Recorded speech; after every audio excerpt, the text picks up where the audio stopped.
Hey there, it's Kara Cherniak, and today I want to talk to you about something that I feel nearly every parent of an anxious child has experienced, and that is those overwhelming meltdowns that seem like they come out of nowhere over the smallest things. Have you been there? One minute everything is fine, and the next your child is in tears, screaming, or completely shutting down over something like a change in plans, a lost game, or maybe even a slight detour on the way home. The situation might play out like this. You have planned a beautiful day at the beach with your child, and your child's all excited, you're all excited, but then you find out through the Weather Channel that there's going to be storms.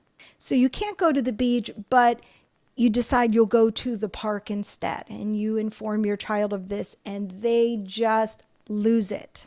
They're screaming, sobbing uncontrollably, and they can't be calmed no matter what you try. You're devastated. You have no idea what you did wrong. All you wanted was a beautiful day with your kid, but instead you're met with what you feel like is a ruined day, and you're devastated over this meltdown that seemingly came out of nowhere. And you may even start to feel like a failure as a parent. But what triggered your child wasn't really the beach itself or not going to the beach. It was the sudden change. For many anxious children, any deviation from their expectations can feel catastrophic. They're not upset about the actual event, but they're upset about the loss of control and the fear that comes with that. As parents, this is exhausting. You feel like you're constantly walking on eggshells, trying to do anything to avoid another meltdown. It can leave you questioning your parenting, feeling like, what am I doing wrong? Why can't I just calm them down? And the truth is, this kind of emotional exhaustion takes a toll on you as a parent. The constant stress can make you feel overwhelmed, and if we're being honest, even a little resentful at times. One of the most common mistakes that parents make in this situation is trying to eliminate the trigger. You give in, change plans, or do whatever it takes in that moment to get your child to calm down. It feels like the only way to stop the meltdown in that moment. But here's the thing. By doing that, we're teaching them that avoidance is the answer. We're reinforcing the idea that they can't handle discomfort, which makes the next meltdown even more likely. Think back to the last time your child had a meltdown. How did you feel? Frustrated? Helpless? Maybe you thought, well, I'll give in just this once, but deep down, you knew that that wasn't the answer.